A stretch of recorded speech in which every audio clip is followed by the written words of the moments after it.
हो, माझ्या लक्षात नाही आलं. हा, आता सुरुवात झाली. आज हम जे हरे कृष्ण.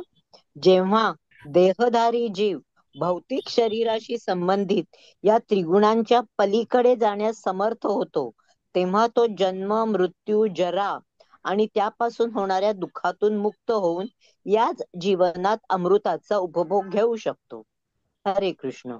हा, हरे कृष्ण. तर इथे काय सांगितलंय की या तीन गुणांच्या पलीकडे आपण जाऊ शकतो. जन्म मृत्यूच्या चक्रातून आपली कायमची सुटका करून घेऊ शकतो. तीन गुणांचा प्रभाव आपल्यावरून संपतो, कारण आपण कृष्णांना शरण गेलेले आहोत.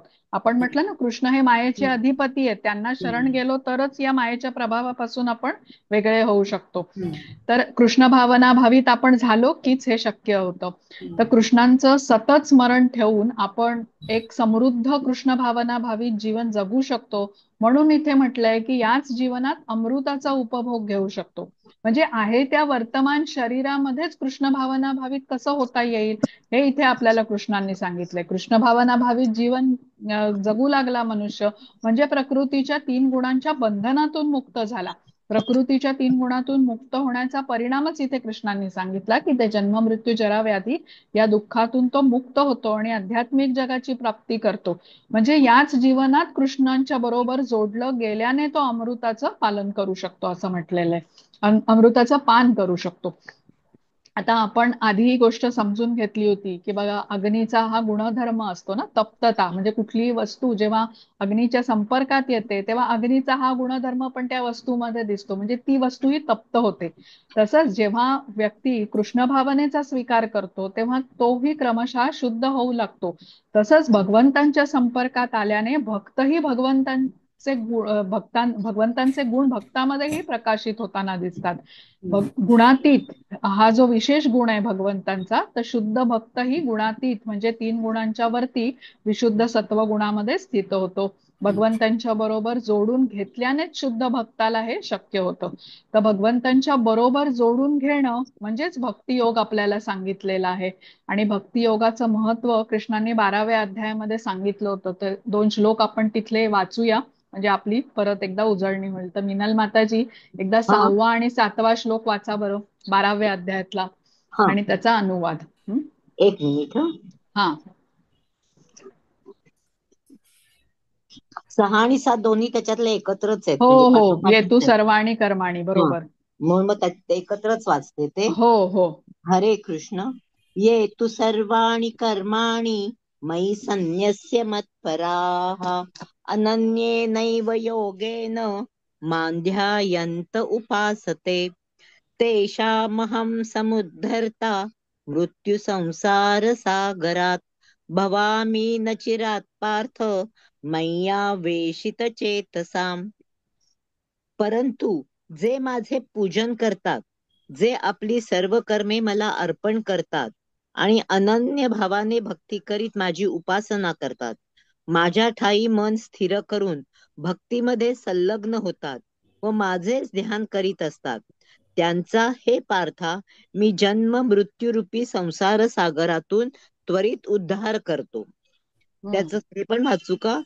नाही, आपण एवढंच वाचूया. तात्पर्य पण म्हणजे बरंच बघा, हा. मोठं आहे त्याचं. हो, हो. तर शेवटचं वाक्य बघा, जे माताजींनी वाचलं, मी जन्म मृत्यूरूपी संसार सागरातून त्वरित उद्धार त्वरित करतो. उद्धार करतो. हा, तर हे कधी शक्य होईल? जेव्हा आपली बद्ध अवस्था संपेल. बद्ध अवस्था संपली म्हणजेच त्रिगुणांच्या बंधनातून आपण मुक्त झालो, म्हणजेच गुणातीत अवस्था प्राप्त केली. आणि जे प्राप्त करण्यासाठी मार्ग कुठला सांगितला? कृष्ण भावनेचा स्वीकार करणं. म्हणजे हे भक्तियोगाचं महत्व आहे. म्हणजे जाणून घेतलं होतं आपण हे त्यावेळेला, इथे अजून स्पष्ट झालं आता. या गुणांच्या महत्वाने, म्हणजे गुणाचं बंधन तोडणं त्यासाठी आपल्याला आवश्यक आहे. आता 21वा श्लोक बघू आपण. हम्म. एक मिनिट मी लिहून घेते. येस. हरे कृष्ण. हा, हरे कृष्ण. कैर्लिङ्गि स्त्रीगुणानेतान् अतीतो भवति प्रभो किमाचार कथञ्चैतास् त्रिगुणान् वर्तते.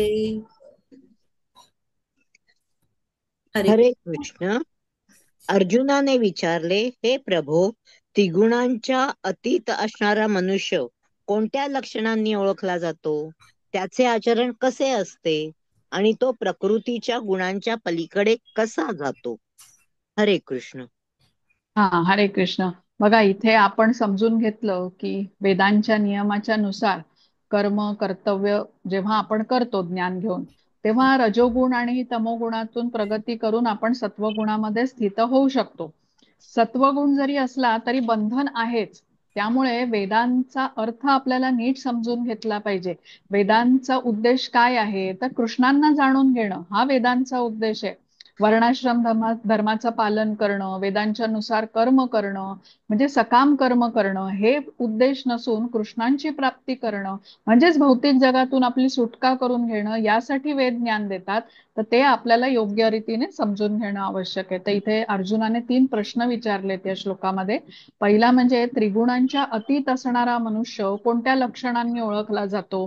त्रिगुणांच्या अतीत म्हणजे गुणातीत अवस्था ज्याची आहे, जो या गुणातीत अवस्थेत स्थित आहे, हा या मनुष्याची लक्षणं कुठली, हा पहिला प्रश्न आहे. मग दुसरा प्रश्न आहे की त्याचं आचरण, त्याचा व्यवहार कसा असतो, किम आचार हा असं म्हटलंय. आणि तिसरा प्रश्न आहे, या गुणांच्या पलीकडे तो कसा जातो, कथम त्रिगुणान अतिवर्तते. तर आता पुढच्या श्लोकामध्ये म्हणजे 22 ते 25 हे जे श्लोक आहे त्याच्यामध्ये या अर्जुनाच्या 3 प्रश्नांची उत्तरं कृष्णांनी दिली आहेत. तर ते आपण आता बघूया. हा, हरे कृष्ण. माताजी हरे वाचता. कृष्ण.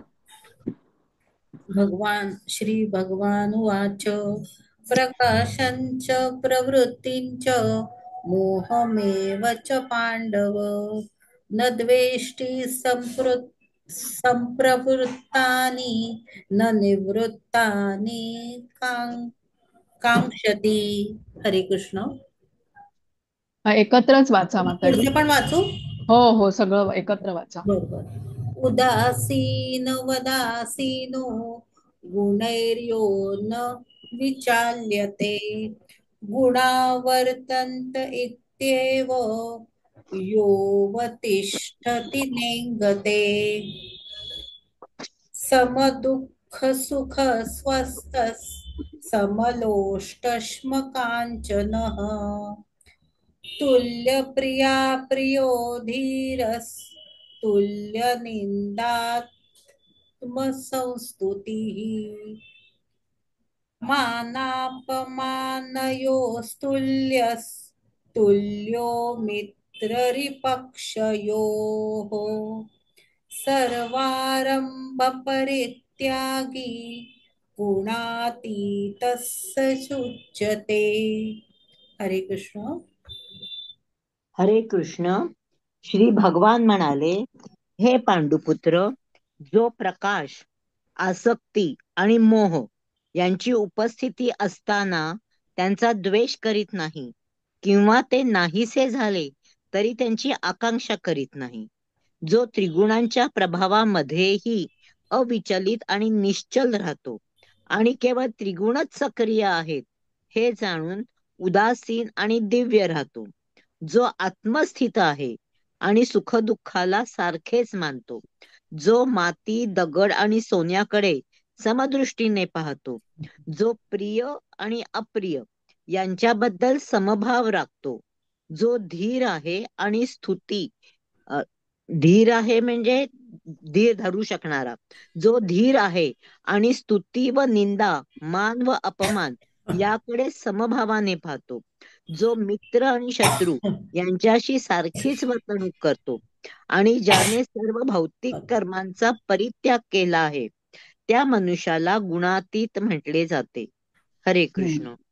हरे कृष्ण. आता या 22 ते 25 या श्लोकामध्ये अर्जुनाच्या पहिल्या 2 प्रश्नांची उत्तर आहेत. पहिला प्रश्न होता, त्रिगुणांच्या अतीत असणारा मनुष्य कोणत्या लक्षणांनी ओळखला जातो, आणि दुसरा प्रश्न होता त्याचा आचरण व्यवहार कसा असतो. याबद्दल या 3 श्लोकामध्ये 22 ते 25 मध्ये उत्तर दिले. आणि जो शेवटचा प्रश्न होता की या गुणांच्या पलीकडे तो कसा जातो, तर तो 26व्या श्लोकामध्ये त्याचं उत्तर कृष्णांनी दिलंय. तर या श्लोकामध्ये जे गुणातीत असतो त्याची लक्षणं आपल्याला सांगितली आहेत. आपण जसं अनुवादात वाचलं तसं. तर कृष्ण काय सांगतात की जो गुणातीत आहे त्यामध्ये द्वेष भावना नसते. कशाचीही लालसा नसते. आता द्वेष भावना ही मोठी बाधा आहे आध्यात्मिक प्रगतीमध्ये. आणि भौतिक जगात जेव्हा मनुष्य आहे तेव्हा तो त्रिगुणांच्या पैकी कुठल्या तरी एका गुणाच्या नियंत्रणात तर असतोच. म्हणजे असं होऊच शकणार नाही की त्याच्यावर कुठल्या गुणाचा प्रभाव असणार नाही. तिन्ही गुण त्याच्यामध्ये असतात, त्यातला एक गुण कुठला तरी अधिक प्रबळ असतो. पण जेव्हा तो भौतिक देहाच्या बाहेर आहे तेव्हाच त्रिगुणांच्या प्रभावातून मुक्त आहे. पण भौतिक देहामध्ये असताना जर तो भगवंतांच्या भक्ती सेवेमध्ये संलग्न झाला तर देहात्मबुद्धीतून तो बाहेर पडू शकतो. म्हणजे मी शरीर नसून मी आत्मा आहे या स्तरापर्यंत तो पोचू शकतो कृष्ण भावनेशी जोडून घेतलं तर. जोपर्यंत मी शरीरच आहे ही भावना आहे तोपर्यंत इंद्रिय तृप्ती हेच ध्येय असेल त्याचं. पण जेव्हा आपण आपल्या इंद्रिय तृप्तीसाठी नाही तर कृष्णांच्या प्रसन्नतेसाठी कार्य करायला लागू, तर तेव्हा स्वतःच्या इंद्रिय तृप्तीची इच्छा हळूहळू कमी होत जाऊन आता ती संपूनच जाईल. तर त्यामुळे या देहात असूनही या देहाचा उपभोग घेण्याची इच्छा त्याची राहणार नाही. आणि मग देह सोडून जाण्याची पण इच्छा त्याची नसेल. कारण कसं आहे बघा, देहाने जे साध्य करण्याची गोष्ट आहे म्हणजे कृष्णांच्या बरोबर जोडून घेतल्याने कृष्ण प्रेम प्राप्त करणं, ही दिव्य अवस्था तो या देहामध्येच करतो आहे. म्हणजे तो मुक्तच अवस्थेत असतो. तर त्यामुळे देहामध्ये राहण्याची किंवा देह सोडून जाण्याची दोन्ही इच्छामध्ये त्याचा समभाव असतो असं म्हणूया. त्यामुळे भक्तिमय सेवेमध्ये संलग्न होणाऱ्याला प्रकृतीच्या तीन गुणांच्या प्रभावातून मुक्त होण्यासाठी वेगळे प्रयत्न करावे लागत नाहीत. कृष्णांच्या बरोबर जोडून घेतल्याने आपोआपच ही गोष्ट होत राहते. जसं जसं त्याचं शुद्धीकरण होतं तसं तसं तो विशुद्ध सत्व गुणाकडे प्रगती करत असतो. आता या प्रकृतीच्या तीन गुणांमधून मुक्त झालेला प्रकृतीच्या द्वंद्वातून मुक्त असतो. प्रकृती म्हणजे आपल्याला समजायला पाहिजे द्वंद्व, सुख दुःख, शीत उष्ण, हे सगळे प्रकृतीचे गुण आहेत. तर मान अपमान या सगळ्यामध्ये अशा द्वंद्वामध्ये असा व्यक्ती जो गुणातीत झालेला आहे तो अविचल असतो. कृष्ण भावना भावित कार्य करण्यामध्ये तो मग्न असतो. मग कोणी त्याला मान देवो कोणी त्याचा अपमान करो तो त्याचा विचार करत नाही. कृष्ण भावनेसाठी जे अनुकूल आहे त्याचाच तो स्वीकार करतो. मग अन्यथा माती असेल, दगड असेल, सोनं असेल, तो सर्वांना समदृष्टीने बघतो. सर्व काही कृष्णांचंच आहे असं तो मानतो. स्वतःच्या स्वामित्वाची त्याची भावना नसते. सर्व काही कृष्णांचं आहे या अशा एकच स्तरावरती तो सगळीकडे बघत असतो. आता भौतिक जगातल्या ही अशाश्वत क्षणिक ज्या गोष्टी असतात त्यांचा परिणाम त्याच्यावरती होत नाही. कृष्ण भावनेमध्ये सहायता करणारे जे त्याचे मित्र असतात, जे इतर भक्त असतात, त्यांना तो मित्र मानतो. पण जे त्याची मदत करत नाही, जे कृष्ण भावनेचं पालन करत नाही, त्यांना मात्र तो शत्रू मानत नाही. हे विशेष आहे बघा. तर स्वतःच्या स्वार्थासाठी तो कुठलं कर्म करत नाही, पण कृष्णांच्या आनंदासाठी तो सर्व काही तत्परतेने करायला तयार असतो. तर असं आचरण असल्याने तो एका दिव्य स्थितीतच, दिव्य अवस्थेमध्ये स्थित असतो असं म्हणूया. आणि तो हळूहळू आता आत्मसाक्षात्कार करण्याच्या स्तरापर्यंत प्रगत होत असतो. आता हे जे गुण आपण वाचले आता अनुवादामध्ये, बघा हे सगळे संत महात्म्यांचे गुण आहेत, जे संत महात्मे गुणातीत असतात आणि हम्म, त्यांचा असाच व्यवहार असतो. आणि हम्म, आपण त्यांच्या प्रेरणादायक कथा पण अशा वाचतो तेव्हा आपल्याला समजतं की हे सगळे गुण संत महात्म्यांमध्ये असतात. अनन्य भक्तीमध्ये असतात सर्व संत, रममाणच असतात कृष्णांच्या सेवेमध्ये, सर्व जीवांच्या कल्याणार्थ परोपकाराच्या म्हणजे परोपकाराची कार्य ते करत असतात. सहिष्णुता असते त्यांच्यामध्ये. आणि त्यासाठी आपण अशा महात्म्यांची चरित्रांचा अभ्यास जेव्हा करतो तेव्हा असे अनेक गुण आपल्याला त्यांच्यामध्ये असलेले दिसतात. हे सर्व महात्मे कसे असतात? संत महात्मे आत्मस्थित असतात आणि सर्व परिस्थितीमध्ये सम असतात. म्हणजे भक्तिमय सेवा करणं हेच त्यांचं विशेष असतं, त्यांचा गुण. इतर प्रकृतीच्या जसं म्हटलं इथे द्वंद्वानी ते विचलित होत नाहीत. सुख असेल, दुःख असेल, कोणी मान अपमान केला ह्याच्याने ते विचलित होत नाहीत, आत्मस्थित असतात. तर श्रीला प्रभुपादांचं उदाहरण पण आपण इथे घेऊ शकतो. ते आता अमेरिकेला असताना प्रवचनाला वेगवेगळ्या ठिकाणी जेव्हा जायचे तेव्हा त्या प्रभुपादांचे भक्त होते ते त्यांना मोठ्या मोठ्या गाड्यांतून घेऊन जात असत.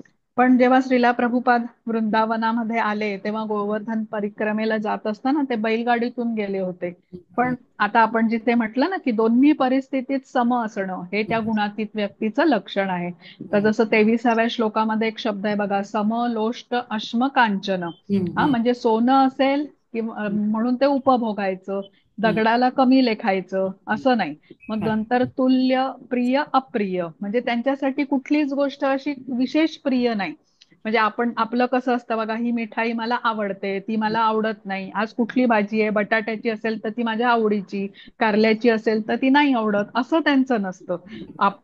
काही लोकांना बघा आपण जवळचे म्हणतो, काहींना आपण परके मानतो. तर गुणातीतामध्ये हा फरक नसतो, तो सगळ्यांकडे सम असतो.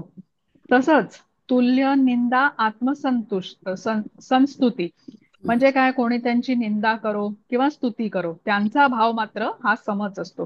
तर ही गुणातीतांची लक्षणं आपल्याला कृष्णांनी सांगितली.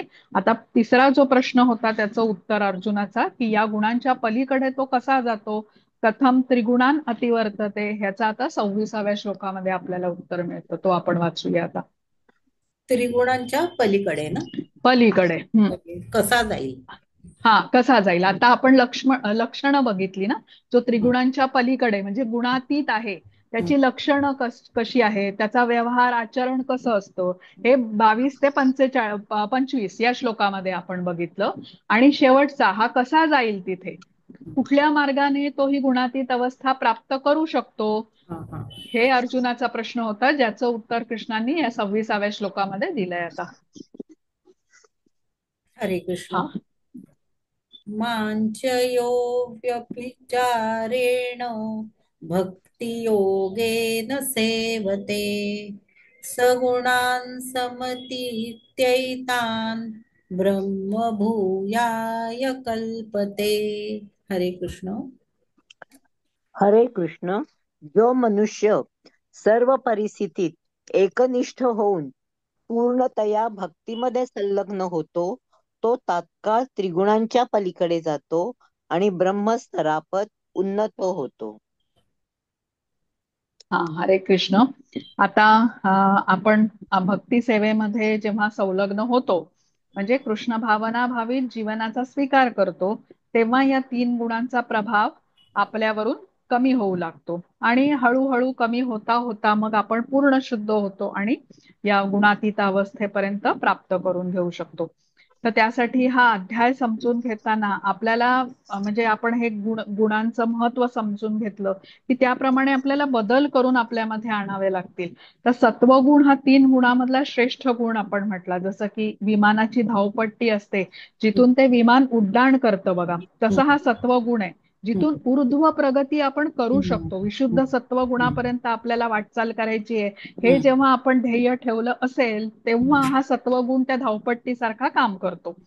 जसं स्प्रिंग बोर्ड पण मी तुम्हाला मागच्या वेळेला सांगितलं होतं. हा, तर ती कार्य सत्वगुणात जी केलेली असतील ना, ती पुढे त्याला विशुद्ध सत्वगुणापर्यंत घेऊन जायला मदत करतात. विशुद्ध सत्वगुण म्हणजेच गुणातीत अवस्था, 3 गुणांच्या प्रभावातून मुक्त होणे, वसुदेव अवस्था असंही त्याला म्हटलेलं आहे, जी गोलोकधाम वैकुंठधाम इथे सर्व जे असतात ते विशुद्ध सत्वगुणामध्ये स्थित असतात. इथे भौतिक जगात जरी आपण म्हटलं सत्वगुण श्रेष्ठ आहे, तरी कोणी सदैव सत्वगुणामध्ये स्थित राहू शकत नाही. आपण म्हटलं ना, सत्वगुण मध्ये स्थित व्यक्तीचं ध्येय विशुद्ध सत्वगुण प्राप्त करायचं नसेल तर त्याला सत्वगुणात टिकून राहणं खूप अवघड होईल. कारण या 3 गुणांमध्ये सतत वर्चस्वाची ओढ चालू असते.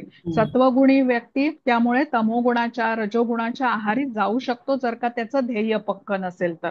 तर त्यामुळे सत्वगुणी व्यक्ती ही आपल्यात म्हणजे आता उदाहरण आपण जसं घेतलं होतं, सत्वगुणी व्यक्तीने जर का आपल्या ज्ञानाचा गर्व केला, मला सगळ्यात जास्त माहिती आहे, मी खूप शिकलेला आहे, तर तत्क्षणी तो रजोगुणामध्ये येतो. किंवा ज्ञान घेऊन त्याला म्हणजे थोडासा तो आळस आला की मी खूप ज्ञान घेतलेलं आहे, अजून ज्ञान घेण्याची मला गरज नाही, तर तो तमोगुणामध्ये जातो. तर त्यामुळे या 3 गुणांमध्ये भौतिक जगामध्ये मात्र चढाओढ सुरू असते. पण विशुद्ध सत्वगुण ही अवस्था जेव्हा आपण प्राप्त करतो, गुणातीत अवस्था प्राप्त करतो, ही स्थिर अवस्था आहे, जी गोलोक वृंदावन आणि वैकुंठ धाम इथे जे सर्व भक्त असतात ते एका ह्या गुणातच स्थित असतात. तिथे त्यांचा बदल होत नाही, म्हणजे त्या अवस्थेमध्ये शुद्ध अवस्थेतच ते असतात. वैकुंठ लोकामध्ये गोलोक धामामध्ये सर्वांचं शरीरही दिव्य अशा स्वरूपातच आध्यात्मिक शरीर त्यांनी प्राप्त केलेलं असतं. तर विशुद्ध सत्वगुण हा स्थिर गुण म्हटला गेलेला आहे. आणि या उलट प्रकृतीचे 3 गुण मात्र हे सतत परिवर्तनशील असतात, त्यांच्यात चढाओढ सुरू असते. कारण हे प्रकृतीचेच गुण आहेत. प्रकृतीच परिवर्तनशील असल्यामुळे सतत बदल हा गुणधर्म प्रकृतीचा पण आहे. त्यामुळे हेही 3 गुण माणसावरती वेगवेगळे प्रभाव टाकत असतात. आता भौतिक जगात राहून या 3 गुणांच्या प्रभावामुळे आपल्याला विविध समस्यांना सामोरं जावं लागतं. प्रत्येक गुणाशी संबंधित काही ना काहीतरी समस्या आहेतच, म्हणजे तिन्ही गुणांचं बंधन हे आहेच. तर यासाठी आपल्याला भगवद्गीतेचं श्रवण केलं पाहिजे, श्रीमद भागवतमचं श्रवण केलं पाहिजे. आणि या पद्धतीने आपण 3 गुणांच्या प्रभावातून मुक्त होऊ शकतो. वेगळे प्रयत्न करण्याचे गरज आवश्यकता नसते. भक्तिमय सेवा करता करताच या गुणांना आपण पार करू शकतो. म्हणजे आपण म्हणतो ना, औषध घेता घेताच आपला आजार बरा होतो, तर तसंच आहे इथे. तर जसं ध्रुवाचं उदाहरण आपण घेतलं, ध्रुव महाराज राज्यप्राप्तीची इच्छा होती, त्यासाठी ते घराच्या बाहेर निघाले होते. रजोगुण होता ना, मला मोठं राज्य पाहिजे ह्या इच्छेने गेले होते. सावत्र अपमान केलेला सहन झाला नव्हता आणि नारद मुनींनी उपदेश केला, पण त्यांनी तो मानला नाही आणि ते गेले बाहेर. मग तपस्या केली त्याप्रमाणे, त्यांच्या सांगण्याप्रमाणे, आणि मग रजोगुण त्यांचा कमी होत गेला. विशुद्ध सत्वगुण मग ते स्थित झाले, प्राप्त झाला. म्हणजे गुणातीत अवस्था त्यांनी प्राप्त केली. आणि जेव्हा भगवंतांनी दर्शन दिलं, तर तेव्हा भगवंतांना सांगितलं की मला आता तुमचं दर्शन झालं, आता मला इतर काही नको, राज्य पण नको मला. तसंच त्यांच्या सावत्र आईच्या प्रती जो त्यांच्या मनात द्वेष होता, क्रोध होता, तोही निघून गेला. अशा प्रकारे पूर्ण शुद्ध असे ते ध्रुव महाराज झाले. म्हणजे कृष्णांची सेवा करायला मिळावी याशिवाय आता त्यांना कसलीही दुसरी इच्छा मग राहिली नाही. हा विशुद्ध सत्वगुण झाला. म्हणजे रजोगुणातून विशुद्ध सत्वगुणापर्यंत त्यांची उन्नती झाली, कारण नारद मुनींच्या कृपेमुळे. तर आता तमोगुणातून विशुद्ध सत्वगुणाची प्राप्ती करणाऱ्यांची उदाहरणं म्हणजे मृगारी, वाल्मिकी, किंवा जी लक्षहिरा नावाची एक वेश्या होती, जी हरिदास ठाकूर यांना विचलित करण्यासाठी आली होती. म्हणजे तमोगुणीला प्रथम रजोगुण, मग सत्वगुण, त्यानंतर विशुद्ध सत्वगुण अशी प्रगती न होता तत्काळ तमोगुणातून किंवा रजोगुणातूनही विशुद्ध सत्वगुणापर्यंत प्रगती करता येते. कधी होऊ शकतं हे, जेव्हा तो कृष्णांची अव्यभिचारिणी भक्ती करतो. अव्यभिचारिणी म्हणजे अनन्य भक्ती, जे इथे म्हटलेलं ना, मामच यो अव्यभिचारेण भक्ती योगेन सेवते, हा मार्ग कृष्णांनी दिला. अर्जुनाच्या 3ऱ्या प्रश्नाचं उत्तर दिलं की गुणातीत अवस्था कशी प्राप्त करू शकतो, तर अनन्य भक्तीने. आता ही उदाहरणं आपण जी ऐकली या श्लोकाच्या संदर्भात, हे आपल्याला आता पटू शकतं की हा, हे असं झालेलं आहे. म्हणजे म्हणजे देहात्म बुद्धी जी आहे ही आपल्याला बंधनामध्ये अडकवते, कारण आपण स्वतःला शरीर समजतो.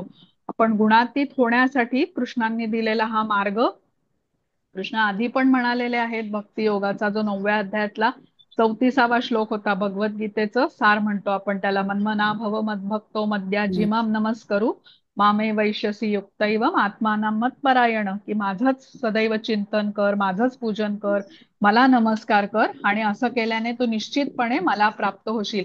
तर हे केल्यानेच आपण अनन्य भक्तीच्या स्तरापर्यंत उन्नत होऊ शकतो. आणि जेव्हा या स्तरापर्यंत आपण जाऊ, तेव्हा या 3 गुणातून आपण मुक्त होऊन जो ब्रह्मस्तर आहे तो गाठू शकतो. दिव्य अवस्था जी म्हटलीये, गुणातीत अवस्था, तर आपण हे आधी समजून घेतलंय की जरी गोलोकधाम वैकुंठ धामाची प्राप्ती झाली तरी भगवंत आणि जीव यांचं अस्तित्व हे वेगळं राहतं. जीव गुणात्मक दृष्ट्या भगवंतांच्या सारखा जरी असला तरी भगवंतांचा अंशच राहतो. भगवंत हे परिपूर्ण म्हणजे विभू असतात, तर त्यामुळे पूर्णाची सेवा अंश करतो, म्हणजे भक्ती योग करतो, जरी तो जीव दिव्य स्तरावर पोचला तरीही.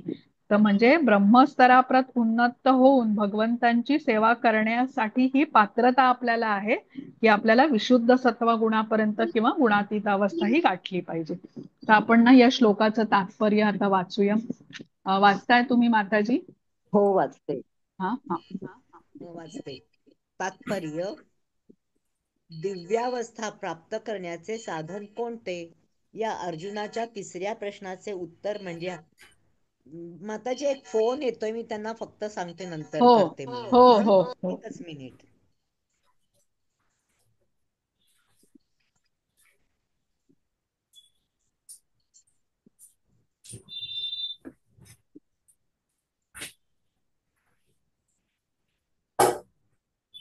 माताजी ब्रह्मस्तर म्हणजे हेच ना, विशुद्ध गुणातीत अवस्था. हा, गुणात विशुद्ध सत्व गुण. विशुद्ध सत्वगुण. हा. हा, पूर्ण शुद्ध झालेली अवस्था म्हणजेच ब्रह्मस्तर, जी दिव्य अवस्था, आत्मसाक्षात्काराची स्थिती, हम्म, किंवा गुणातीत किंवा वसुदेव अवस्था. हम्म, ओके. म्हणजे त्रिगुणांना पार करून तिथे पोचलेली अवस्था. जो मनुष्य हम्म.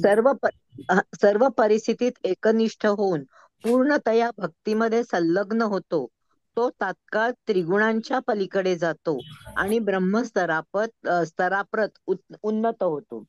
तात्पर्य: दिव्यावस्था प्राप्त करण्याचे साधन कोणते? या अर्जुनाच्या तिसऱ्या प्रश्नाचे उत्तर म्हणजे हा श्लोक आहे. पूर्वी सांगितल्याप्रमाणे भौतिक जगत हे प्राकृतिक गुणांच्या प्रभावाखाली कार्य करीत आहे. मनुष्याने प्राकृतिक गुणांच्या क्रियांमुळे विचलित होऊ नये.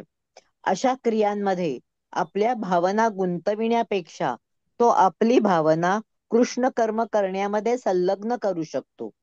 कृष्ण कर्म म्हणजेच भक्ती योग किंवा सदैव कृष्णांप्रित्यर्थ कर्म करणे होय.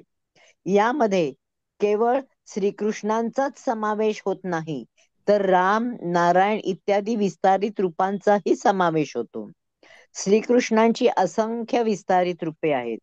श्रीकृष्णांच्या कोणत्याही रूपाच्या अथवा विस्तारित रूपाच्या सेवेमध्ये जो संलग्न होतो, तो दिव्यावस्थेत स्थित असल्याचे मानले जाते. मनुष्याने जाणले पाहिजे की श्रीकृष्णांची ही सर्व रूपे पूर्ण सच्चिदानंदमयी आणि दिव्य आहेत.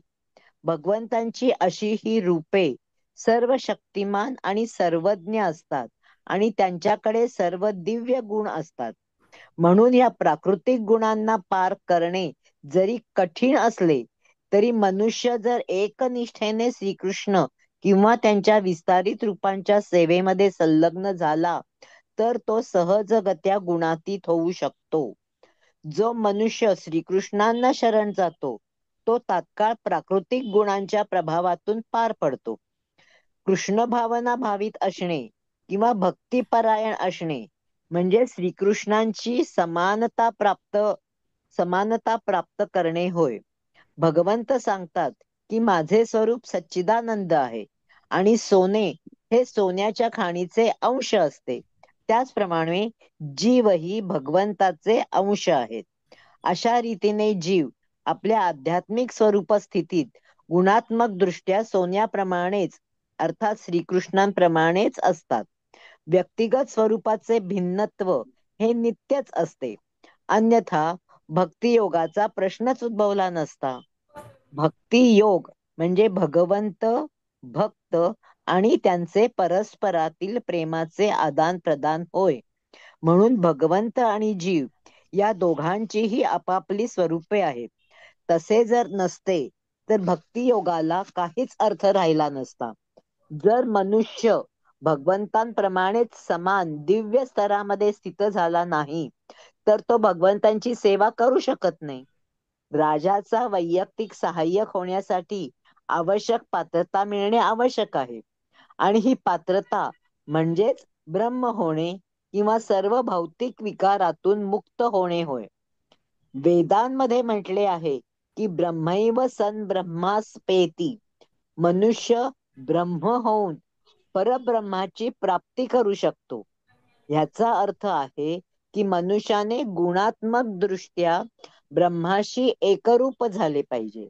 ब्रह्मप्राप्ती झाल्यावर तो आपले जीवात्मा म्हणून ब्रह्मस्वरूप गमावत नाही. म्हणजे ते विभू म्हणून ते वेगळे राहतात आणि जीवात्मा वेगळा राहतो, हा, अंशच राहतो. अंशच राहतो. हा, फक्त गुणात्मक दृष्ट्या एकसारखे तो होतात. हा एकरूप होतात. म्हणजे हा भगवंतांचे जे गुण आहेत ते तो हा गुण आपल्यात समाविष्ट करून हा घेतो. त्याच्यात प्रगट होतात, कारण म्हणजे त्याची तो आता गुणातीत शुद्धता होतो. पूर्ण झाली आहे. हा म्हणजेच कारण तो गुणातीत गुणातीत होतो. होतो. हा बरोबर, गुणातीत असल्यामुळेच भगवंतांची हे साधर्म्य त्याच्यामध्ये येऊ शकतं, तेच भगवंतांचे गुण त्याच्यामध्ये प्रकाशित हम्म. होऊ शकतात. कारण तो पूर्ण ह्या रूपाने गुणात्मक दृष्ट्या आता भगवंतांसारखा झालेला आहे, पण तरी तो श्रेष्ठ आणि कनिष्ठ हा जो प्रकार आहे की भगवंत श्रेष्ठ आणि आपण सेवक म्हणजे विभू आणि अंश, हे मात्र रूप तसं स्वरूप म्हणजे तसंच राहतं. अद्वैत साधलं जात नाही, हा द्वैतच असतं. द्वैतच हं? राहतं. म्हणजे भक्त आणि द्वैतच भगवंत राहतं. हे द्वैत राहतं. बरोबर बरोबर, विलीन होत नाहीत एकमेकांमध्ये. विलीन होत हं? नाही, एकरूप हा नाही होत. हा एकरूप नाही होत, म्हणूनच भक्ती योग हा शक्य आहे. भक्ती योग हो, म्हणजे नाही एकाची तर सेवा भक्ती करणं राहणारच आवश्यक आहे, नाही. भक्त भक्ती आणि राहणारच भक्ती नाही. नाही. हा त्यामुळे प्रेमपूर्वक भक्ती सेवा प्राप्त करण्यासाठी जी अव्यभिचारिणी भक्ती आहे, जे आधीच्या श्लोकात आपल्याला सांगितलं, हा हम्म. मार्ग आहे. आणि इथे पोचल्यावरती आता आपल्याला हे समजतं की ही स्टेज आहे, गुणात्मक दृष्ट्या आपण एकरूप होतो, पण तरीही हम्म. आपण अस्तित्व हे आपलं वेगळंच राहतं. सोन्याच्या खाणीचं उदाहरण छान आहे. हो, आपण समुद्राचं उदाहरण घेतो बघा, हो, हो ना, समुद्राचा समुद्र आपण एक थेंब थेंब घेतो. थेंब किंवा अग्नी आणि अग्नीच्या ठिणग्या, ठिणग्या. दोन्हीचे गुणधर्म हो. सेम आहेत, फक्त परिणामात त्याचे कमी आहेत. म्हणजे ठिणगी नाही आपल्याला चटका लागतो, पण कारण तो अग्नीचाच गुणधर्म आहे, त्याच्यापासूनच ती आलेली आहे, तर त्यामुळे तोच गुणधर्म आहे. पण परिमाणात्मक दृष्ट्या, परिणाम नाही, परिमाण, हा. प्रमाण ज्याला म्हणतो, मात्रा, हा. हा त्याच्या म्हणजे दृष्टीने गुण कमी तेच आहे. आहेत, गुण त्यातले तेच गुण आहेत. तेच आहेत, बरोबर. क्वालिटी आणि क्वांटिटी याच्यात फरक पडतो. हा हा. क्वालिटी आणि quality quantity. Same, quality same, जसं आपण थेंबामध्ये तेच फक्त घटक आहेत जे क्वांटिटी फरक समुद्राच्या पडतो. पाण्यात आहेत.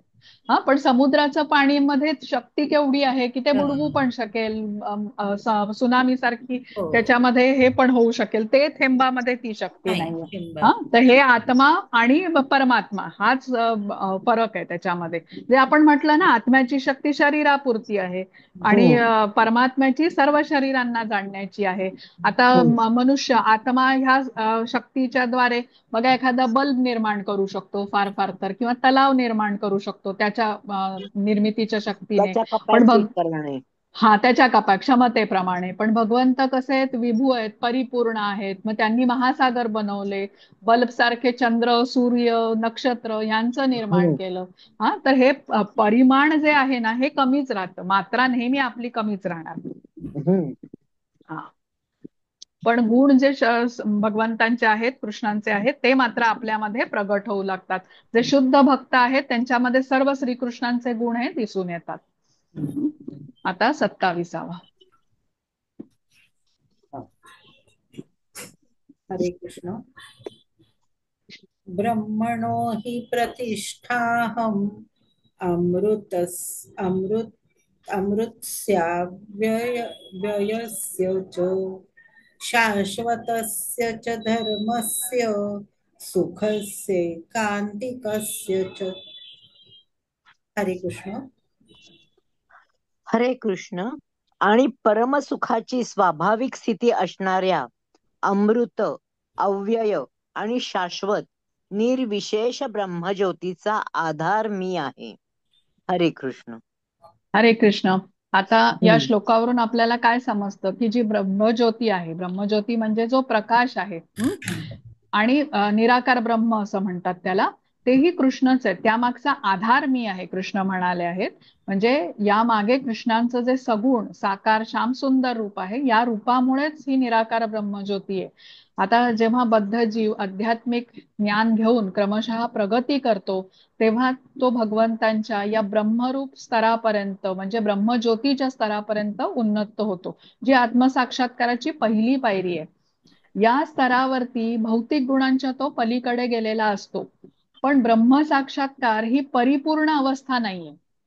आता ब्रह्मण म्हणजे आपल्याला, तुम्हाला आठवत असेल तर बघा, आपण हे दुसऱ्या अध्यायामध्ये शिकलेलो आहे, ईश्वर साक्षात्काराचे 3 टप्पे. हो हो. हम्म. ब्रह्मण, दुसऱ्या अध्यायात. परमात्मा ब्रह्मा आणि आणि भगवान, बरोबर ना? हा परमात्मा. हो. हा त्यातला हा जो ब्रह्मण आहे, हा पहिला टप्पा आहे, ज्यामध्ये कृष्णांच्या सत स्वरूपाचा साक्षात्कार होतो, जो साक्षात्कार ज्ञानमार्गाने होऊ शकतो. त्यानंतर पुढे प्रगती केली तर परमात्मा स्वरूपाचा म्हणजे सत आणि चित या स्वरूपाचा साक्षात्कार होतो. तो ध्यान हम्म, मार्गाने होतो, जो योगींना होतो. आणि हम्म, याहून पुढे प्रगती केली तर जो भगवान स्वरूपाचा सच्चित आनंद या स्वरूपाचा जो पूर्ण साक्षात्कार म्हटला आहे, जो भक्ती योगाने एका शुद्ध भक्तालाच होऊ शकतो. हं? हम्म, ज्याचा आता 18.55 मध्ये पण कृष्ण म्हणालेत बघा, भक्त्या माम अभिजानाती, म्हणजे माझं हे सच्चिदानंद भगवान स्वरूपाचा संपूर्ण साक्षात्कार केवळ भक्तीद्वारेच प्राप्त करता येतो. केवळ हम्म, शुद्ध भक्ती सेवेद्वारेच भगवंतांचं जे दिव्य गुण आहे, दिव्य ऐश्वर आहे, हे तत्वतः तो भक्त जाणू शकतो. तर इथे आपल्याला काय समजलंय या श्लोकावरून, जो आता 27वा श्लोक आपण काय समजतोय, की गुणातीत अवस्थेने जेव्हा बद्ध जीव आध्यात्मिक ज्ञान प्राप्त करतो आणि गुणातीत अवस्थेपर्यंत जाऊन पोचतो, ब्रह्मरूप स्तरापर्यंत उन्नत होतो, जी आत्मसाक्षात्काराची पहिली पायरी आहे. म्हणजे तो ब्रह्मण साक्षात्कार करू शकतो, जी पहिली अवस्था आहे. हा, आता त्याची इच्छा असेल तर तो पुढे या स्तरावर स्थित राहू शकेल, किंवा त्याहून पुढे प्रगती केली तर मग त्याला परमात्मा स्वरूपाचा साक्षात्कार यापर्यंत तो प्रगती करतो. आणि त्याहून पुढे गेला तर मग भगवान स्वरूपाचा म्हणजे पूर्ण साक्षात्काराची प्राप्ती तो करू शकतो. तर जसे आता हे चतुष्कुमार होते बघा, सनक, सनातन, सनातन, सनंदन सनंदन. आणि सनत कुमार. चार हम्म, कुमार किंवा चार महर्षी पण त्यांना म्हटलं जातं. हे निराकार ब्रह्माची उपासना करत असत. आणि एकदा भ्रमण करता करता कृष्णांच्या कमल चरणांवरती वाहिलेल्या तुलसीचा गंध त्यांना आला आणि परम सत्य निराकार आहे असं ते त्यांचं ठाम मत होतं, ते बदललं आणि भगवंतांच्या सगुण रूपाच्या भक्ती सेवेमध्ये ते रत झाले. तर त्यासाठी हम्म, आपल्यालाही म्हणजे भक्ती योगाचे जे साधक आहेत आपल्यालाही सांगितलं जातं बघा, निर्माल्य असतात ज्याच्यामध्ये फुलं आपण वाहिलेली असतात, तुळस इत्यादी असते, तर ती काढतो जेव्हा आपण तेव्हा ती हुंगून मग बाजूला हो ठेवायची. हा, हे त्याचं महत्व आहे. तर हम्म. म्हणजे आता हे समजलं ना या हो ह्याच्यामध्ये, की हो निराकार हम्म, ब्रह्माच्या मागचा आधार जो आहे हे कृष्णच आहे. कृष्णांचं जे श्यामसुंदर साकार रूप आहे, यामुळेच ते निराकार ब्रह्मज्योती आहे. हम्म. निराकार ब्रह्मज्योती आपल्या आपण नाही राहू शकत. आणि गुणातीत अवस्था हा ब्रह्मण साक्षात्कार पर्यंतच घेऊन जाणार आहे. त्याच्या पुढची ज्या पायऱ्या आहेत परमात्मा आणि त्याच्यानंतर भगवान स्वरूपाचा साक्षात्कार, यासाठी प्रयत्न करावे लागतात. तर इथे आता आपला अध्याय संपलाय. पण एक गोष्ट तुम्हाला सांगते, जड भरत आणि रघुगणाची. भरत महाराजांची कथा आपण ऐकली होती बघा. हम्म. आणि ह्या भरत महाराजांची कथा समजून घेताना तुम्हाला लक्षात असेल तर म्हणजे काय, कर्तव्य दक्ष असे ते राजा होते. आणि देहत्याग करताना त्यांना मनामध्ये हरणाचे विचार आले. जेव्हा ते म्हणजे आपलं राज्यत्याग करून हम्म. मुलांवरती राज्य संपवून ते जंगलामध्ये गेले आणि त्यांनी त्या हरणाच्या पिल्लाला वाचवलं होतं. तर पुढे वृद्ध झाले आणि त्यांचं लक्ष मात्र सदैव या हरणाकडेच असायचं. ते एक दिवस ते हरिण परतलं नाही, काही चरायला गेलो कुठेतरी, तर तेव्हा त्याच्या शोधार्थ ते निघाले, कड्यावरून कोसळले आणि त्यावेळेला त्यांचा मृत्यू झाला. तर देहत्याग करत असताना मनामध्ये त्यांच्या हरणाचे विचार होते, त्यामुळे त्यांना पुढचा जन्म आता त्या हरणाचा मिळाला होता. आता भगवंतांच्या कृपेने गत जन्माची स्मृती होती, त्यांना पश्चाताप पण होता. आणि ते हरिण कसं आश्रमाजवळ ते राहू लागलं, सुकी पानं इत्यादी खाऊन ते खात म्हणजे आपलं जीवन त्याने काढलं. कालांतराने त्या हरणानेही देहत्याग केला. तेव्हा त्यांचा आता पुढचा जन्म या भरत महाराजांचा एका शुद्ध ब्राह्मणाच्या घरी पुत्र म्हणून ते जन्मास आले. आता तर हे जे शुद्ध ब्राह्मण होते, तर ते वेद संपन्न अनेक गुणांनी युक्त असे ते ब्राह्मण होते. म्हणजे आता हे भरत महाराजांचे त्या जन्मातले पिता, त्यांच्याबद्दल मी सांगते. सहिष्णू होते, दयाळू वृत्तीचे होते. त्यांचा आता हा पुत्र जड भरत या नावाने ओळखला जाऊ लागला. म्हणजे आता हा हरणाच्या नंतरचा भरत महाराजांचा जन्म आहे, जड भरत. तर भगवंतांच्या कृपेने या जड भरतालाही आपल्या पूर्वजन्माचं स्मरण होतं. त्यामुळे जे अभक्त होते किंवा जे म्हणजे असे भगवंतांवर श्रद्धा नसलेले त्यांचे नातेवाईक, शेजारी वगैरे यांचा सहवास आता हा जड भरत टाळत असे. कारण पूर्वजन्माची स्मृती असल्याने परत पतन होईल या भीतीने तो त्यांच्यापासून दूर राहील.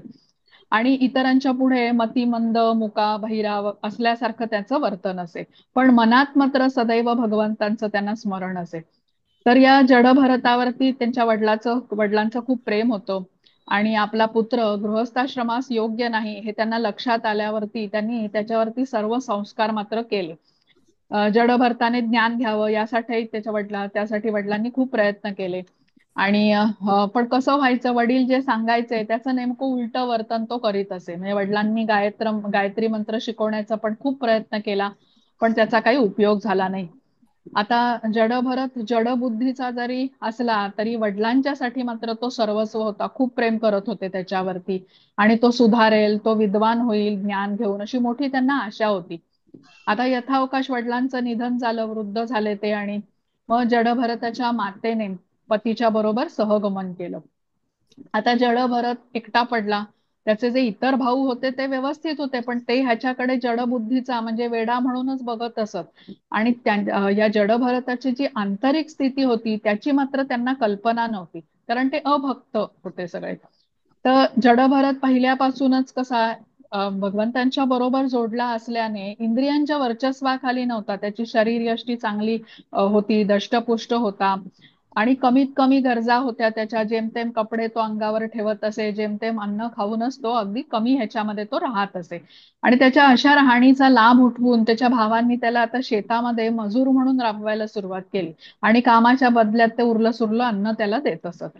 तर जे काही वाट्याला त्याच्या येईल ते अगदी अमृत म्हणून स्वीकारायचं आणि आनंदात राहायचं, अशी ती जडभरताचं जीवन चालू होतं. तसंच तो राहायचा.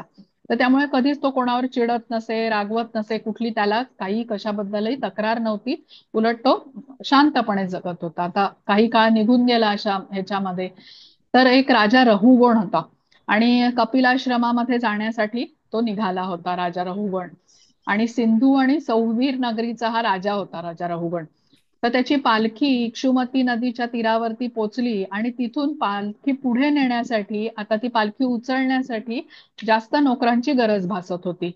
तर तेव्हा राजाचे जे नोकर होते त्यांनी या जडभरताला पकडलं. तो कुठेतरी जवळपास काम करत होता, आणि त्याला राजाची पालखी वाहण्यासाठी कामाला जुंपलं. आता खरं तर हा जडभरत महात्मा होता, एवढा श्रेष्ठ भक्त होता, पण त्याची तो दिसत कसा असे, काहीतरी मुकाभैरा किंवा वेड्यासारखा तो राहत असे. तर त्यामुळे त्या राजाच्या नोकरांनी त्याला तसंच मजुरीचं काम दिलं की पालखी उचल तू. त्याच्या आंतरिक स्थितीची राजाच्या नोकरांना अजिबात कल्पना नव्हती. तर आता ही त्याला पालखी उचलायला लावली. आता जडभरत कसा आहे, अहिंसक होता, भक्त होता ना तो. तर त्यामुळे जशी राजाची पालखी व्हायला लागला, तो तर पायाखाली कुठली आपल्या मुंगी चिरडली जाणार नाही अशी तो काळजी घेत असे. त्यामुळे राजाचे इतर नोकर ज्या गतीने चाललेले होते पालखी वाहत, ते त्या करू शकत नव्हता. आणि त्यामुळे राजाच्या पालखीला हिसके बसत होते. आता 2-4 वेळा हिसके बसल्यानंतर राजाने सर्व नोकरांना आपली पालखी नीट चालवण्यासाठी सूचना केली. तर तेव्हा इतर नोकर म्हणाले की राजा, आम्ही ही पालखी व्यवस्थित उचलतोय, पण तो नवीन नोकर जो आहे त्याच्यामुळे हे सगळं होतंय. तर राजाच्या हे लक्षात आणून दिल्यानंतर त्या राजा रहुगण किंचित थोडासा रागवला, आणि जडभरतकडे पाहून उपहासाने म्हणाला की तू खूप थकलेला दिसतोस, तुझं वय वाढलेलं दिसतंय, कृश शरीर यष्टी आहे, त्यामुळे तुला पालखी वाहणं बहुतेक कठीण जातंय.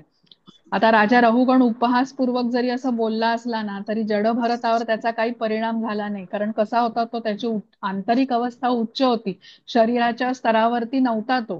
त्यामुळे शरीराच्या सुखदुःखाशी, आता हे एवढे अपमानाचे शब्द राजाने जरी बोलले तरी त्याला ते बोचलं नाही. कारण आपण म्हणतो ना, मान अपमान या द्वंद्वातून गुणातीत अवस्था प्राप्त केलेला जो असतो तो विचलित होत नाही. तो पूर्वीसारखाच राजा. मानापमानयो हो.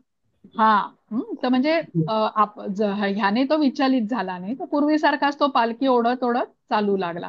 परत राजाच्या पालखीला हिसके बसू लागले. तेव्हा राजा रहुगण आता संतापला आणि ओरडला की अरे, मी तुला इतका वेळ सांगतोय, राजा आहे मी, माझ्या बोलण्याकडे तू दुर्लक्ष करतोयस का? थांब, तुला मी अशी शिक्षा देतो, तू अगदी ताळ्यावर येशील. आता राजा रहुगण अहंकार आणि अज्ञानाच्या आहारी गेल्याने असा वागत होता, आणि जडभरतासारख्या आता हा एवढ्या श्रेष्ठ भक्ताचं महत्व जाणण्याची क्षमता तो त्यावेळेला गमावून बसला होता, आणि त्यामुळे कठोर शब्द अगदी क्रोधाने त्याला बोलला.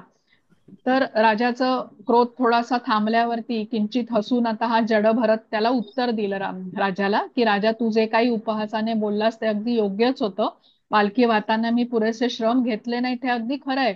पण खरं तर मी पालखी हा माझा देह वाहत होता. तुझी पालखी वाहून माझा देह जरूर थकला असेल, पण माझा या कामाशी काहीच संबंध नसल्याने मला काही त्रास जाणवत नाही. आता जडभरत शारीरिक स्तरावर नव्हता, त्यामुळे त्याने हे असं उत्तर दिलं. आत्मिक स्तरावरून तो म्हणजे जीवन जगत होता. शरीर आणि आत्मा हे वेगळे आहेत हे जाणून तो बोलत होता. पण जडभरत जेव्हा हे राजा रहुगणाला म्हणाला की राजा, मला तू मंदबुद्धी म्हणालास, आणि जे काही क्रोधित होऊन माझ्यासाठी जे शब्द वापरलेस, तरी मी वेड्याचं सोंग जरी घेतलं असलं तरी मी आत्मसाक्षात्कारी आहे आणि मला शिक्षा करून तुला काय मिळणार आहे? तू दिलेली शिक्षा एका मेलेल्या घोड्याला परत मारण्यासारखं ठरेल. आता हे सगळं रहुगणाचं आणि राजा रहुगणाचा आणि ह्या जडभरताचा संवाद आहे, हा भागवतम मध्ये आलेला आहे. आणि मी तुम्हाला आता सांगताना तो खूप संक्षिप्त मध्ये सांगितला, पण जे काही ह्या जडभरताने राजा रहुगणाला सांगितलं होतं, जो काही ते बोलला होता, ते ऐकून आता राजा रहुगणाला समजलं की हा कोणी सामान्य व्यक्ती नाहीये. आणि जडभरताचं हे ऐकून राजा रहुगणाचा अहंकारही आता मावळला, क्रोध मावळला आणि तो पालखीतून उतरला झटकन आणि जडभरताचे त्याने पाय धरले आता राजाने आणि कृपा करून माझं अज्ञान दूर करा असं विनंती केली जडभरतला. जडभरताने राजाला सांगितलं की राजा, तू स्वतःला मालक जरी मानत असलास आणि मला मनमानी करून तू आदेश दिलेस तरी तुझं हे वागणं योग्य नाही, कारण हे भौतिक जग कसं आहे, अशाश्वत असं आहे. इथे कुठलंच अधिकारपद शाश्वत स्वरूपाचं राहत नाही, सर्व पदही तात्पुरती असतात. आज तू राजा आहेस, मी नोकर आहे, पण नेमकं उलट इथे घडू शकतं काही दिवसांनी. तर या भौतिक जगातली प्रत्येक वस्तू ही भौतिक नियमांनीच बांधली गेलेली आहे आणि भौतिक जीवनात अनेक असे चढ उतार मनुष्य बघू शकतो. तर राजा रहुगणाला समजलं की त्याच्याकडून जडभरताला ओळखण्यात चूक झाली आहे मोठी, मग त्याने क्षमा मागितली. आणि राजा म्हणाला की तुम्ही माझी पालखी वाहण्याचं कार्य माझ्या सेवकांनी तुम्हाला दिलं, खरं तर मी तुम्हाला पालखीत बसून तुमची पालखी व्हायला हवी, मला क्षमा करा. म्हणजे राजाला आपली चूक अगदी उमजली आणि आता त्याने क्षमा मागितली. तर संत महात्म्यांच्या अशा व्यवहाराच्या अनेक कथा आपण ऐकतो, जिथे आपण म्हणतो ना कोमल हृदयाचे असतात संत आणि असेच कार्य करताना आपल्याला दिसतात. तर जडभरताने राजा रहुगणाला केलेला हा जो सुंदर अतिशय महत्वपूर्ण उपदेश भागवतमच्या 5व्या स्कंदामध्ये आलेला आहे. आणि जडभरताने राजा रहुगणला गरुडाचा मार्ग सांगितला असं तिथे म्हटलेलं आहे. म्हणजे गरुड कसा ढगांच्या वरती भरारी घेतो बघा. सर्वसामान्य माणसं अशी गरुड झेप घेऊन भगवत भक्तीमध्ये रममाण होण्याची कल्पना पण करू शकत नाही. म्हणजे वैभवाच्या ऐन शिखरावरती असताना भरत महाराजांनी बघा आपलं राज्य सोडलं, सुंदर पत्नी मुलाबाळांचा त्याग केला, त्यांनी अगदी सहजतेने केला आणि भगवत भक्तीमध्ये ते रमून गेले होते. तर जो श्लोक आपण आता बघितला ना, 26वा श्लोक, माम च यो व्यभिचारेण भक्ती योगेन सेवते सगुणान समतीत्य एतान ब्रह्मभूयाय कल्पते. हे अशाच महात्म्यांचं वर्णन इथे कृष्णांनी केलंय, जे सर्व परिस्थितीमध्ये एकनिष्ठ होऊन पूर्णतः भक्तिमय सेवेमध्ये संलग्न होतात, ते तत्काळ त्रिगुणांच्या पलीकडे ब्रह्मस्तराप्रत उन्नत होतात. आणि जेव्हा देहधारी जीव भौतिक शरीराशी संबंधित या त्रिगुणांच्या पलीकडे जाण्यास समर्थ होतो, तेव्हा तो जन्ममृत्यू जराव्याधी यापासून होणाऱ्या दुःखातून मुक्त होऊन याच जीवनामध्ये अमृताचा उपभोग घेऊ शकतो. हा, तर हे 26व्या श्लोकाशी संबंधित ही कथा तुम्हाला मी सांगितली. तर आता थोडस अजून तुम्हाला रजोगुणाबद्दल सांगते, मग आपण आपला वर्ग संपवूया आजचा, कारण अध्याय आता संपलेला आहे. तर आता आपण म्हटलं ना, तिन्ही गुणाची वैशिष्ट्य आपण जाणून घेतली आणि हे जाणून घेतलं की सत्वगुण हा धावपट्टीसारखा काम करतो. पण आपल्याला लक्षात ठेवलं पाहिजे की हा जो रजोगुण आहे ना, हा मधला गुण आहे बघा.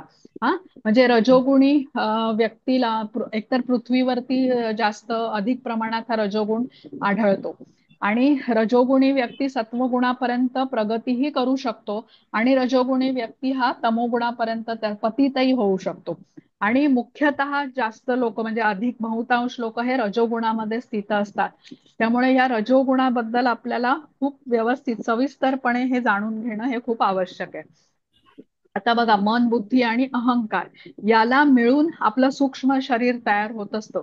हा, स्थूल शरीर हे पंचमहाभूतांचं बनलेलं आहे, जे बाह्य शरीर आहे आपलं, आणि ते नश्वर असतं, आपल्याला माहितीये. मृत्यूनंतर या स्थूल शरीराचा विनाश होतो. पण सूक्ष्म शरीरातल्या या ज्या वासना असतात, इच्छा असतात, ते घेऊन आत्मा आता पुढे स्थानांतर करतो. सूक्ष्म शरीरामध्ये काय कंटेंट आहे, म्हणजे ते कशाने तयार झाले, कुठल्या इच्छा कुठल्या वासना आहेत, हे जाणणं खूप महत्वाचं आहे. कारण सूक्ष्म शरीराचा भागच मन आहे, ज्या मनाची संरचना या 3 गुणांनी मिळून बनलेली आहे. जसं आता आपण घर बनवतो बघा, काय काय सिमेंट वापरतो, वाळू वापरतो, लोखंड वापरतो, लाकूड वापरतो काही प्रमाणामध्ये. आता या गोष्टींचा योग्य प्रमाणात वापर करून ते घर तयार केलं जातं. तसंच मन हे या 3 गुणांनी तयार होतो. या 3 गुणांचं संतुलन असेल तर व्यक्ती कसा स्वस्थ निरोगी असं मन त्याचं असतं. आता घर बांधताना वाळूचं प्रमाण आपण जास्त घेतलं आणि सिमेंटचं प्रमाण कमी घेतलं तर ते घर कसं मजबूत असणार नाही, ते लवकरच ढासळेल. तसंच मनामध्ये असलेल्या 3 गुणांपैकी एक गुण अधिक वाढला किंवा एखादा गुण खूप प्रमाणात कमी झाला तर मनाचं असंतुलन होतं.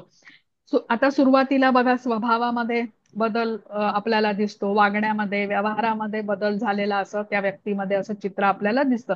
आवडीनिवडी त्याच्या बदलतात आणि हे असंतुलन पुढे वाढत गेलं की त्याचं मानसिक रोगामध्ये परिवर्तन होतं.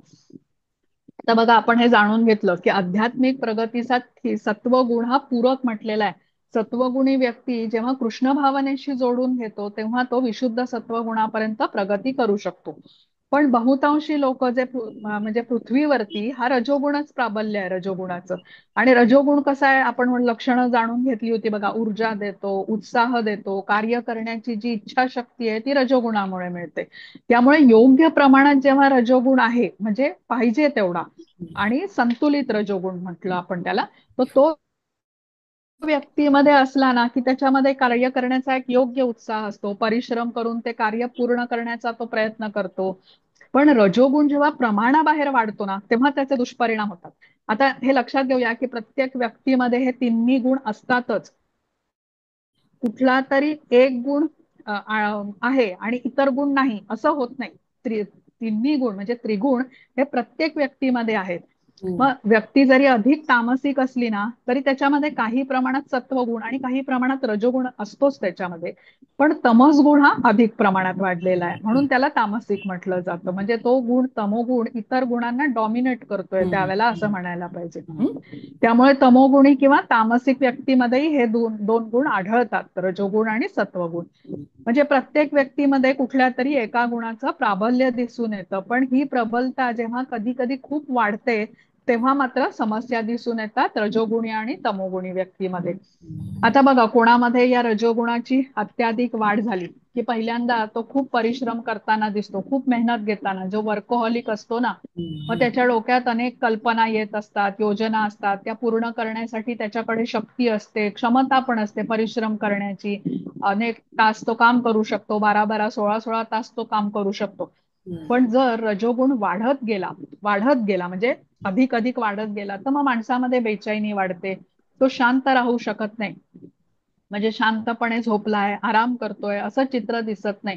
कारण रजोगुण म्हणजे क्रियाशीलता आणि तो अत्याधिक वाढल्यामुळे मनुष्य बेचैन दिसतो, झोप किंवा शांत बसणं त्याला जमत नाही.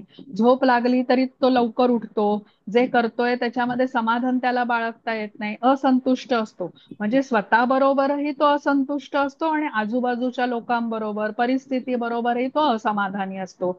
आता याहून रजोगुण अधिक वाढला तर महत्वाकांक्षा पण अजून वाढू लागते आणि त्याचबरोबर असमाधान पण अजून वाढतं.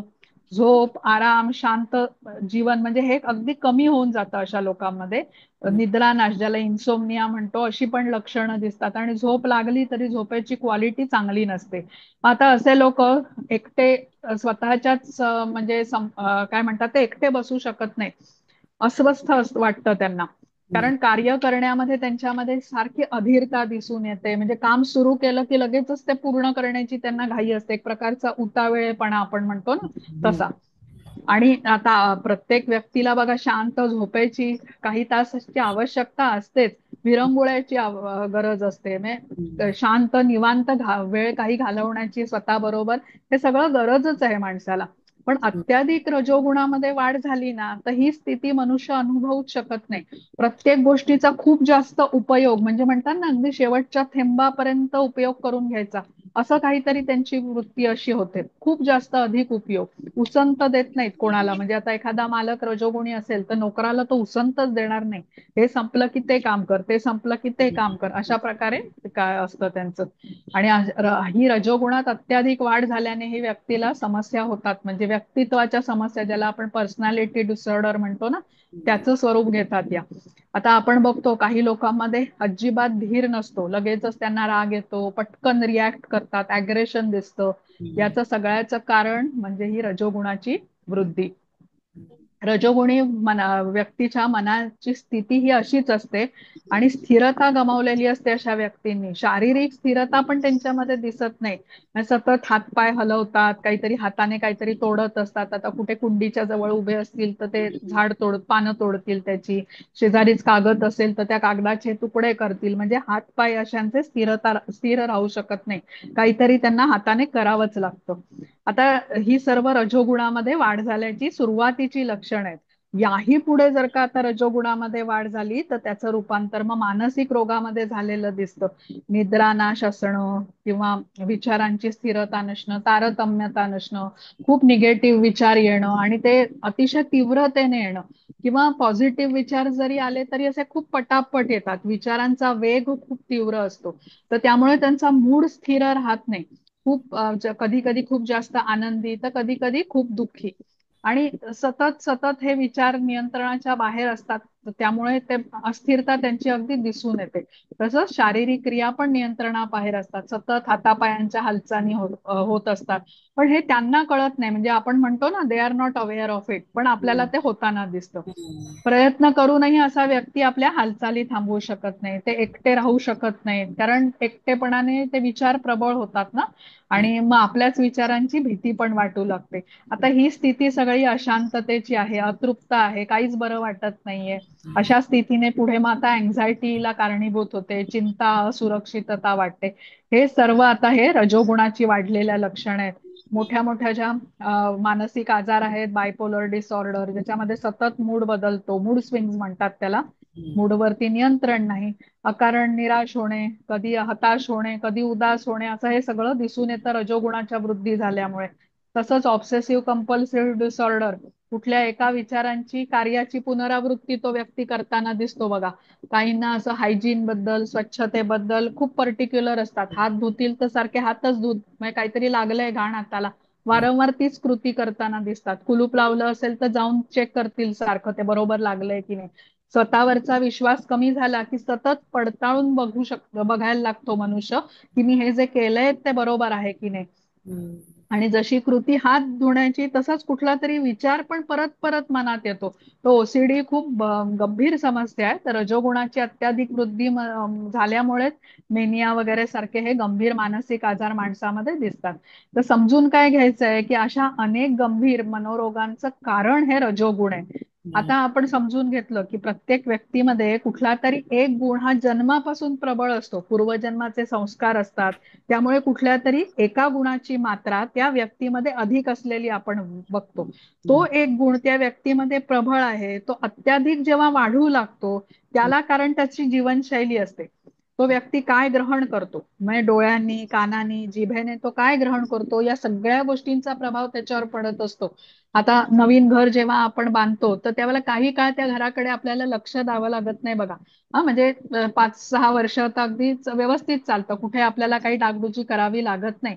तसंच हे मनाचं, म्हणजे आपण म्हटलं तर हे होत नाही, कारण मन कसे त्रिगुणांनी बनलेले आपण म्हटलं, आणि त्रिगुण हे सतत बदलत असतात, चढाओढ त्यांच्यामध्ये असते, त्यामुळे ते मनावर प्रभाव टाकतात आणि यांच्या वर्चस्वासाठी, म्हणजे या त्रिगुणांमध्ये वर्चस्वाची चढाओढ सुरू असते. त्यामुळे मन कधी स्थिर राहू शकत नाही. जसं शरीर निरोगी सुदृढ ठेवण्यासाठी शारीरिक व्यायाम आपण करतो, तसंच हे मनाचं आरोग्य किंवा या त्रिगुणांना संतुलित ठेवण्यासाठी मनाच्या आहाराकडे लक्ष देणं आवश्यक आहे. आणि या मनाचा आहार म्हणजे आपण काय ग्रहण करतो, डोळ्यांनी, कानांनी, जिभेने, नाकाने, स्पर्शाने काय अनुभवतो, याचा प्रत्यक्ष परिणाम मनावरती होताना दिसतो. त्रिगुणांचं संतुलन ठेवायचं असेल तर हे करणं खूप आवश्यक आहे. आणि खूप अधिक काळ मनाच्या आहाराकडे दुर्लक्ष करून अयोग्य गोष्टी जर का ग्रहण केल्या तर एक गुण खूप अधिक प्रमाणात वाढलेला किंवा खूप कमी झालेला दिसतो आणि काही दिवसांनी ह्याचा प्रभाव दिसतो. म्हणजे मनाने तामसिक गोष्टी ग्रहण केल्या, आता हिंसा, कपट, व्यसनाधीनता, अशा गोष्टी, असेच विषय बघितले, ऐकले, त्याच्यात चर्चा केल्या तर तमोगुण वाढलेला दिसतो. आणि हे लक्षात ठेवून, म्हणजे आता हे ज्ञान घेऊन विचारपूर्वक त्यासाठी आपल्याला ठरवलं पाहिजे की कुठल्या लोकांचा संग आपण करतोय, डोळ्यांनी आपण काय बघतोय, कुठलं नाटक, कुठले सिनेमा, कुठल्या प्रकारचं अन्न आपण खातोय, कारण तोच गुण आता आपल्यामध्ये कालांतराने प्रबळ होतो. आणि सतत हे करत राहिल्याने कधी कधी समजतच नाही व्यक्तीला तो अशा प्रकारची त्याची ती जीवनशैली बनून जाते. तर त्याच प्रकारे तो जगायला लागतो, स्वभावाचा भाग बनतो त्याचा. त्यामुळे कुठला तरी एक गुण त्याच्यामध्ये वाढतो आणि कालांतराने मग त्याचे परिणाम त्याच्यावरती दिसू लागतात. तर त्यामुळे रजोगुणाची वृद्धी जर का होत असेल तर समजलं पाहिजे की ज्या गोष्टी तो ग्रहण करतो आहे, जशी जीवनशैली तो जगतो आहे, तर रजोगुण ती वाढायला पोषक ठरतंय. तर जसं लोक व्यसन करतात, ऍडिक्शन, त्यांच्यामध्ये बघा अल्कोहोल, निकोटीन या गोष्टींचं प्रमाण शरीरामध्ये वाढलेलं असतं. आणि हे प्रमाण कमी झालं एका लेव्हलच्या खाली की शरीर परत ते मिळावं म्हणून ते क्रेव करतो, ओढ घेऊ लागतो. तर असे नशा करणारे जे व्यक्ती असतात, परत अल्कोहोल मिळावं किंवा निकोटीन मिळावं म्हणून ते प्रयत्न करतात, कारण शरीर डिमांड करतं तसं की या मला गोष्टी आता पाहिजेत म्हणून. तसंच रजोगुणात वृद्धी झाली की तशाच गोष्टी आवडायला लागतात ज्या जीवनशैलीमध्ये आहेत, त्यामुळेच रजोगुण वाढलेला असतो. तर मनाची आंतरिक ओढ त्याला कारणीभूत असते आणि प्रवृत्त होतं म्हणजे व्यक्ती की नाही मला हे अजून पाहिजेच, आणि मग रजोगुणाला म्हणजे वाढतोच तो. त्यामुळे आहारामध्ये आपण काय घेतो, जसं अन्न खाणार तसंच आपलं मन होणार. आणि इंद्रियांनी जे काही ग्रहण करतो आपण म्हटलं तेही सर्व त्याच्यामध्ये आलं. तर जो आहारामध्ये जे आहारामध्ये घटक असतात त्या सगळ्यांची परिणाम ह्या गुण वाढण्यावरती होत असतो. आता रजोगुण वाढतोय म्हणजे भोजनामध्येही तशाच पदार्थांची प्रबलता आहे. अन्न पदार्थांच्या पण 3 श्रेणी असतात, सत्वगुणी अन्न असतं, रजोगुणी पदार्थ असतात आणि तमोगुणी अन्न पदार्थ असतात. आता व्यक्ती जर का इतर गुणातील भोजन पदार्थ न खाता सारखा रजोगुणी भोजन पदार्थच खाऊ लागला तर रजोगुणच वाढच लागेल. म्हणजे एवढंच नाही तर बनवण्याची म्हणजे अन्न जेव्हा शिजवलं जातं, जो कोणी व्यक्ती ते भोजन बनवतो त्या व्यक्तीचा स्वभाव, त्याचा मनोभाव, त्याचे ते अन्न बनवताना काय विचार आहे, त्या सगळ्या गोष्टींचा परिणाम होत असतो. मनात कुठल्या गोष्टीचं चिंतन तो करतोय हे भोजन तयार करताना, या सगळ्याचा परिणाम अन्नावर होतो. आता आपण म्हणतो ना मंदिरामध्ये जो आपण प्रसाद प्राप्त करतो बघा, तो थोडासाच मिळतो आपल्याला, पण तो अत्यंत स्वादिष्ट असतो. थोडंसंच पंचामृत, थोडासाच काय तो शिरा, पण फळं अत्यंत स्वादिष्ट असतात. तर हे एका दिव्य भावाने भक्ताने ते तयार केलेलं असतं, भगवंतांचं चिंतन करत अत्यंत समरसतेने मंत्र इत्यादी म्हणत सात्विक भावनेने भक्त असा प्रसाद तयार करतात. आणि जेव्हा आपणही आस्थेने असा प्रसाद घेतो तर तेव्हा आपल्यावरही तो प्रमाण सात्विकतेचा प्रभाव आपल्यावरती येतो. तर हे आपल्याला समजलं पाहिजे. भक्त नेहमी बघा ईश्वराला अर्पण केलेलं अन्नच प्रसाद म्हणून ग्रहण करतात, पण इतर कुठले पदार्थ जे भगवंतांना अर्पण नाही केलेले तर त्याचाही आपल्यावरती प्रभाव दिसून येतो. आता सत्वगुणी, रजोगुणी, तमोगुणी भोजन याचा अर्थ आपल्याला समजला पाहिजे. कुठलं भोजन रजोगुणी म्हणायचं? आता भोजन तयार करण्याच्या मागचा भाव तर आहेच, पण कुठली गोष्ट त्या आहाराला रजोगुणी बनवते हे पण समजलं पाहिजे. कशा प्रकारे हे भोजन ग्रहण केलं आहे. आता जो आहार प्रकृतीमध्ये ज्या स्वरूपात उपलब्ध आहे म्हणजे त्याच्यामध्ये विशेष बदल न करता त्याच स्वरूपात ग्रहण करणं म्हणजे सात्विक आहार. आणि जेव्हा आहारामध्ये आपण काही गोष्टी ऍड करतो त्याला अधिक स्वादिष्ट बनवण्यासाठी, अधिक पौष्टिक बनवण्यासाठी, तेव्हा तो राजसिक होतो. आणि जेव्हा त्या आहाराचं स्वरूपच आपण बदलून टाकतो तेव्हा तो तामसिक होतो. त्याचं उदाहरण म्हणजे आता गहू. आता गव्हाचं पीठ केलं आणि या पिठापासून आपण चपाती खाल्ली बनवून, तर ती कशी आहे? सात्विक म्हटली जाते. हा सात्विक आहार आहे. याच गव्हाच्या पिठापासून आता आपण पराठे बनवले, मग ते कुठल्या आलूचे असतील, गोबीचे पराठे असतील, हा झाला राजसिक अन्न झालं हे. आणि याच गव्हाच्या पिठापासून प्रथम आपण मैदा बनवला, मग त्या मैद्याला फर्मेंट करून ब्रेड बनवला आणि ब्रेड आपण पुढचे 2-3 दिवस लागून खात राहिलो तर हे तामसिक अन्न होतं. तर अशा प्रकारे तो पदार्थ आपण तो खातो तो कुठल्या गुणातला आहे हे आपल्याला माहित करून घेणं आवश्यक आहे. राजसिक आहार हा नावाप्रमाणे हेवी असतो, गरिष्ठ असतो. राजा महाराजांच्यासाठी किंवा जे शारीरिक परिश्रम अधिक करतात त्यांच्यासाठी आहे. आणि मनुष्य जर का तेवढे शारीरिक परिश्रम करत नसेल पण आहार मात्र तो राजसिक घेऊ लागला, हेवी पदार्थ खाऊ लागला, तर त्याच्यामध्ये रजोगुणाचं प्रमाण वाढेल, कारण हा हेवी आहार पचेल एवढे शारीरिक श्रम तो करीत नाहीये. या शारीरिक श्रम हे रजोगुणामध्ये केले नसल्यामुळे त्याच्यामध्ये हा रजोगुणाची वाढ होईल. जसं आता मनुष्याचा स्वभाव असेल बघा, तशीच त्याची जीवनशक्ती असते, त्याच प्रकारे तो कार्य करीत असतो आणि तसाच आहार पण त्याने घ्यायला हवा. आता प्राचीन काळापासून आपल्याला माहिती आहे, म्हणजे आपण जे वर्णाश्रम धर्माचं बघतो, ब्राह्मण हा सत्वगुणी म्हटलेला आहे. सात्विक आहार खाण्याकडे त्याचा कल असतो, फळं खातो, भाज्या खातो आणि अशीच व्यवस्था आहे आपल्याकडे. ब्राह्मणाला मांसाहार निषिद्धच म्हटला गेलेला आहे. ब्राह्मण हा शारीरिक श्रम करत नाही, पण बौद्धिक श्रम तो अधिक करतो. त्यामुळे बौद्धिक कार्यासाठी उत्तम म्हणून फलाहार, शाकाहार असा सात्विक आहार ब्राह्मणासाठी म्हटलाय. आता क्षत्रिय जे राजे असतात, सैनिक असतात, संरक्षण करण्यासाठी राज्याचं युद्ध, लढाया इत्यादी ते लढतात. सैनिकांच्यासाठी असं कार्य करण्यासाठी हेवी किंवा गरिष्ठ ज्याला म्हणतो असा राजसिक आहार सांगितला गेलेला आहे, कारण ते शारीरिक श्रम करतात. आणि पौष्टिक आहार म्हणजे त्यांनी घेतला पाहिजे. पण आता ब्राह्मण व्यक्ती जो बौद्धिक कार्य करतो आहे, जसं शिक्षक असेल, प्रोफेसर असेल, त्याला एवढ्या हेवी आहाराची काही गरज नाहीये. पण सैनिक आहेत, आता त्याने शारीरिक श्रम अधिक करतोय, पण तो हलका आहार घेऊ लागला, सात्विक आहार, फलाहार घेऊ लागला, तर कसं ते असंतुलन होईल म्हणजे.